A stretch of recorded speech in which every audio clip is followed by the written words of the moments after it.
First, thank you very much for coming, and thank you, Saskia. It's an honour to be asked here, and it's a daunting prospect to be sharing a platform with those very qualified to speak who are coming next.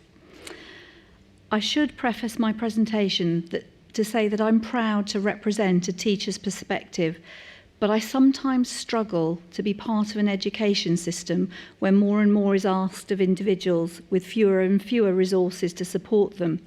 Therefore, educators are pressured in ways that may potentially jeopardise the provision of a balanced education for all those in their care. And today, that's what I'd like to speak about, finding that balance. Children should be properly supported so they have full access to education, including school trips and physical education, is a key statement in a document named Supporting Pupils at School, which was issued by the UK government in December 2015. In that single sentence, I feel it's representative of what we all strive for: supported access to all aspects of the educational experience. But I think the major issue in education is ensuring that this standard is interpreted in a meaningful way for each child, without the need for parents to fight for it, so that the experience of parent, child and school or educational establishment is collaborative, not combative. I've often used the image of a three-legged stool to express the way in which the right education for any child comes from balancing many disparate factors. For a child with JIA, this set of factors is additionally complex. And it's the responsibility of educational establishments to ensure that their additional needs are considered, whilst always holding the idea that this child can be supported and will achieve. Excuse my rather unprofessional slides, but I'm a teacher. So we're talking about finding the balance, and I want to look at it from the school and the sort of the family, the medical need of the children. Each young person with JIA is unique as a fingerprint. Their experience of the disease and the education system in which they are immersed is unique. What I know, however, is that when schools and education establishments support children appropriately, it's brilliant. It's to be celebrated. The flip side of this is when things go wrong, and they can go very wrong. It's a disaster for the young person, and I'm not using that word lightly, and nor am I catastrophizing. Poor educational experiences can be painful at the time, both physically and emotionally, but they may also echo down the years in latent trauma and adverse impact on self-esteem and mental well-being. From an educator's perspective, I think it's important that we achieve the right balanced level of support for your child, not through sympathy, which can easily end up in pity. And if there's one thing I've learned from the JIA community, is they do not wish to be pitied. But if we can approach with empathy from the frame of reference of the person suffering with JIA, then the issues that affect them and joint seeking of solutions can potentially put the difficulties to one side. In order for schools and education establishments to support children with JIA, I believe there's a need for three key things in place. These elements are closely interrelated, almost inseparable, but I've separated them just for ease of the conversation today. The first is knowledge. What we as educators know and understand about JIA, we need to improve the awareness of all educators of JIA and other hidden illness. The second element is the way in which we build a relationship of trust between family, child and school. This trust being built on the third point, which is communication. Maintaining good channels of communication between all stakeholders. So to my first point, knowledge.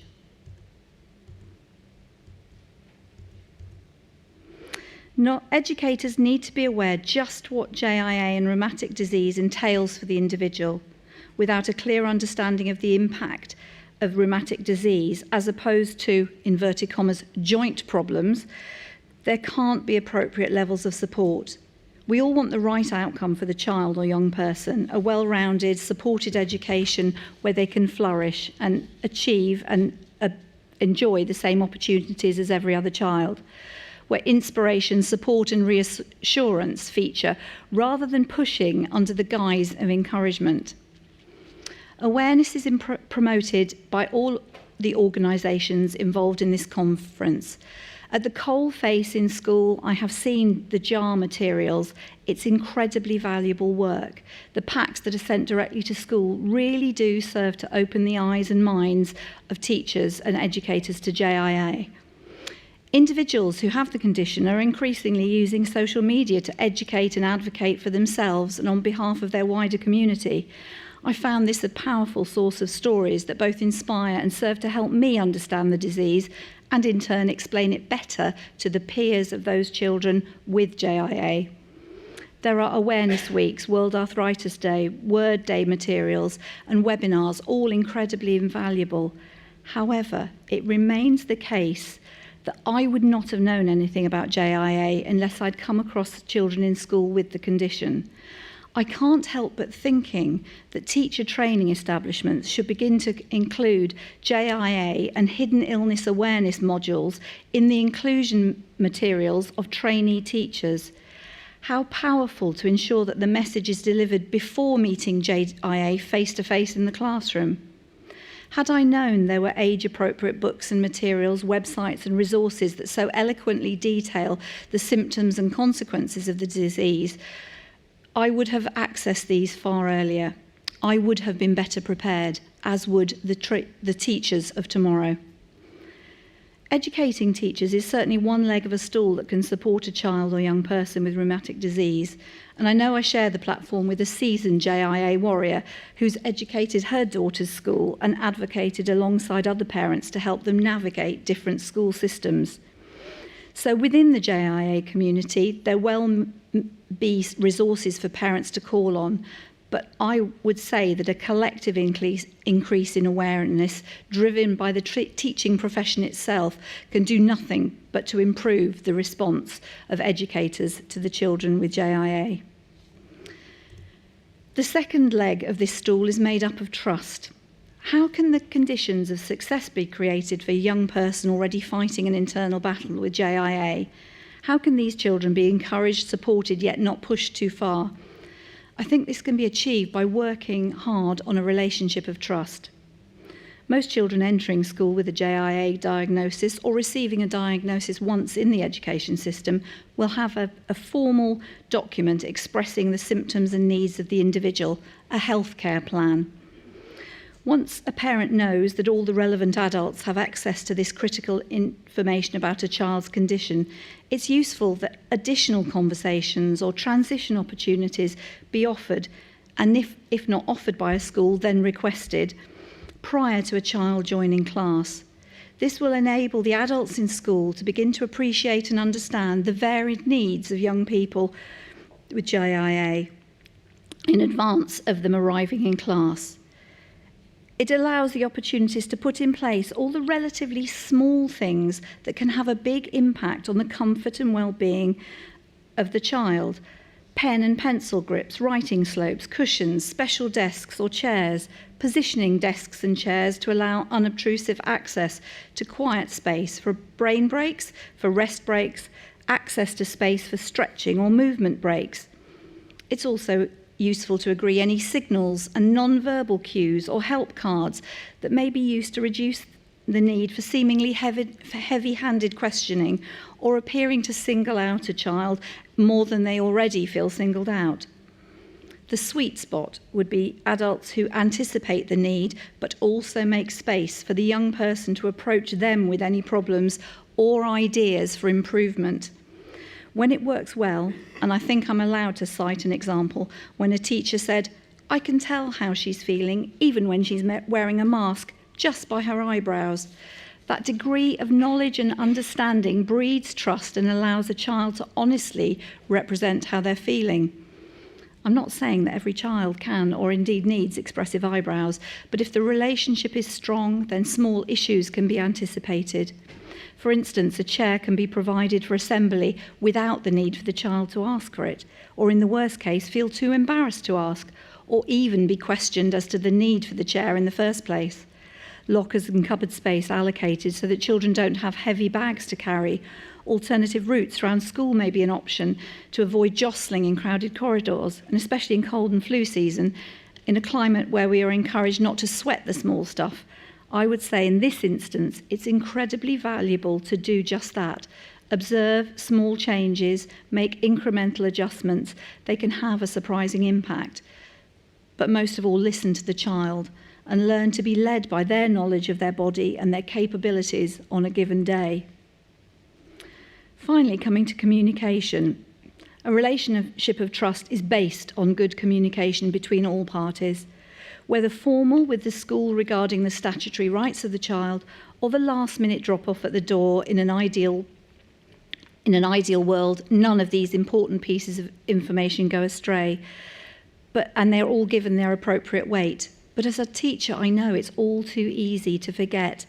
I always found parent notes, and sticky notes were always great, or emails were a way of recalling important information. Most teachers would prefer to hear something twice or 3 times and remember than hear it once and subsequently feel they have let down a child through forgetting. On the part of the teacher, there is no substitute for a quiet "how are you today" as the young person enters class. It can go a long way to stop problems from developing, and it's important to pick up on those small signs whilst they're small: fatigue, the beginnings of discomfort, or to avoid potential triggers. By anticipating and discussing likely issues arising day to day in class and during some whole school lessons or PE, school trips and residential trips, child, parent and school can be reassured and seek together solutions where opportunities can be maximised comfortably for the child. Some whole class initiatives benefit a child with JIA as much as they do every other class. Increasing use of zones of regulation boards can enable an adult to pick up that a child may be feeling fatigued, ill, upset, sad, promoting well-being across the whole class, with the additional benefit that a child with JIA or other hidden illness should begin to feel less singled out. Again, it fosters and encourages trust between child and adults in school. However comprehensive a child's health care plan is, there is no substitute for the human touch of having the implications explained or being shown materials which explain the condition. Healthcare plans must be living documents. A checklist of key points should be kept in the child's class for teachers, cover teachers and other adults, communicating the key elements of the plan. And any school where children with JIA are educated should be aware of potential issues for that child and have a widespread understanding amongst school personnel of the effect of drugs taken by these young people. Immune suppression is a serious issue, so it is incredibly important that the wider school community understand that simple coughs and colds of their peers have a serious implication to a child with JIA. Worse still, chickenpox, usually a relatively trivial childhood disease, is potentially incredibly serious. On this note, I was really concerned when one school where I had previously worked omitted to tell a parent of a child with JIA that there was an outbreak of chickenpox in school, deeming it to be unimportant. The child's healthcare plan was locked in a safe in a filing cabinet because it was confidential. The school's response destroyed the trust between the parent and the school. We didn't tell you because chickenpox is not in your child's class. They didn't appreciate that routes of infection can be complex, and with examples of siblings, social groupings and blended families, parents need this information immediately so they can make informed decisions about their child's medical needs. Keeping an immune-suppressed young person off school should not be a surprise to a well-briefed school, and yet school administrators continually chase elusive attendance targets, causing parents to feel pressured about their child missing school. It's unfair for the child, who frequently misses exciting elements of their education already due to the demands of their medical regime.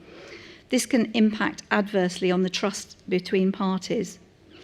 However, with communicating everything, we do run into the problem of confidentiality. It's important that parents make explicit who and how widely they wish information to be shared.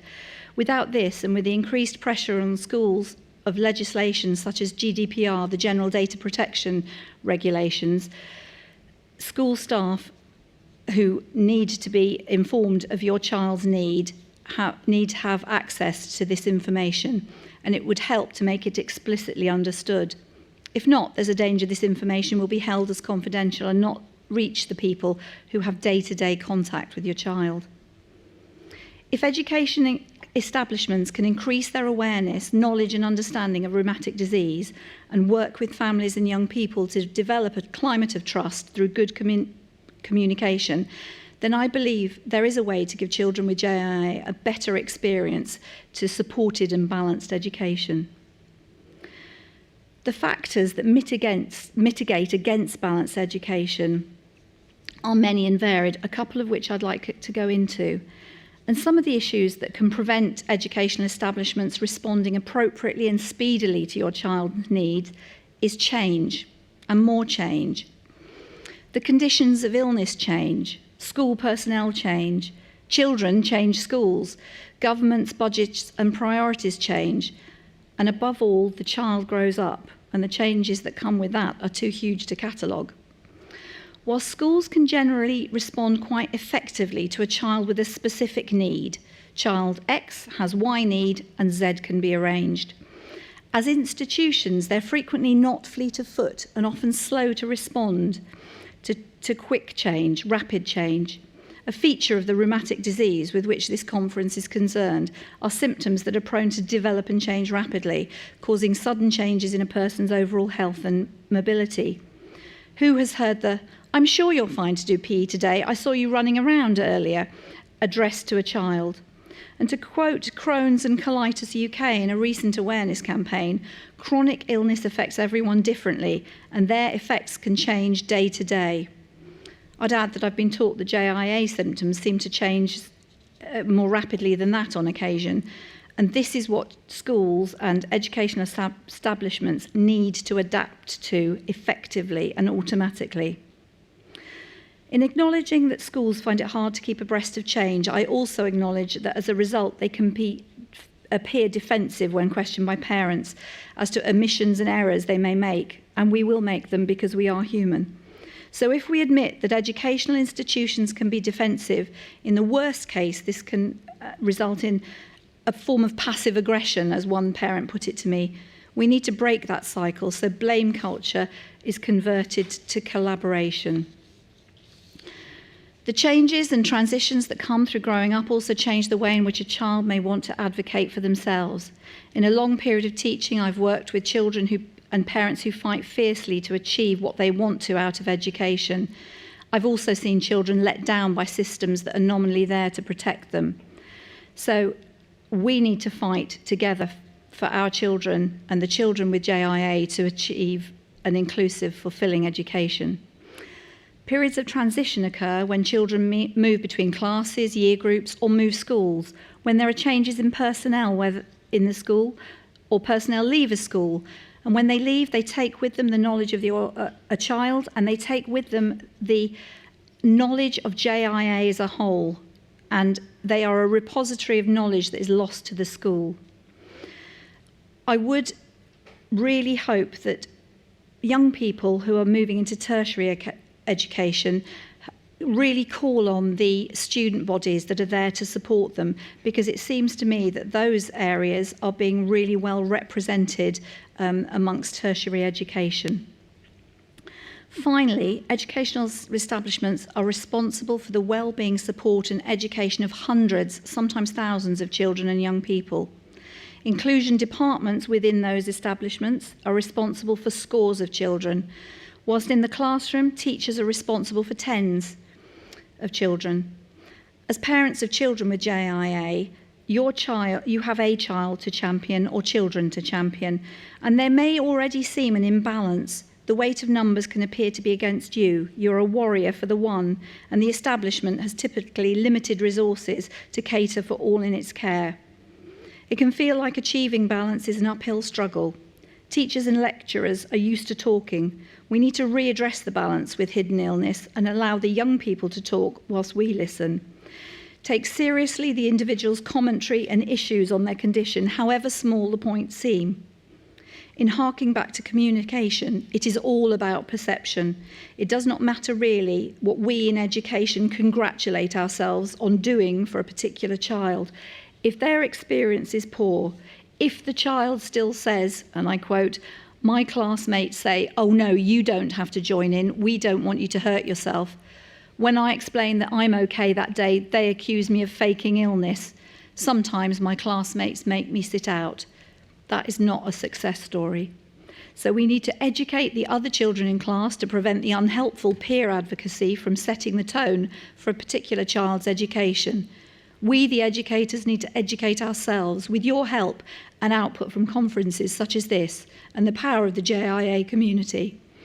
Young people with JIA deserve empathy that translates into the emotional and practical support that enables them full access to the curriculum at whatever stage of their education they happen to be, and wherever they are on the continuum from parental advocacy to independent representation of their need. Where education and families meet is the desire to help develop the minds, opportunities and independence of all children as they pass into adulthood. In promoting good communication, building relationships of trust and demonstrating positive models of advocacy, it will best place individuals with JIA to enjoy a positive experience of education, reach their own potential and help them champion their own cause independently as adults. Thank you very much.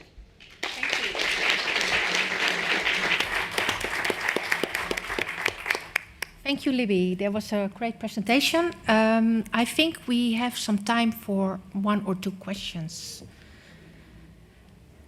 Nobody? Yep. Yeah, it's not really a question, but I was really impressed by your talk. And I recognize so many of the things that you talked about, like the accommodations, but also the things in contact with the teachers or with other children who didn't understood my situation when I was younger. So I just want to say thank you. It was really good. But it's impressive to see that even though we are living in different countries, the problems in every country is the same. And we are talking now with RMDs, but also with the autoinflammatory diseases. Every child has the same struggle in the educational environment. But thank you, Libby.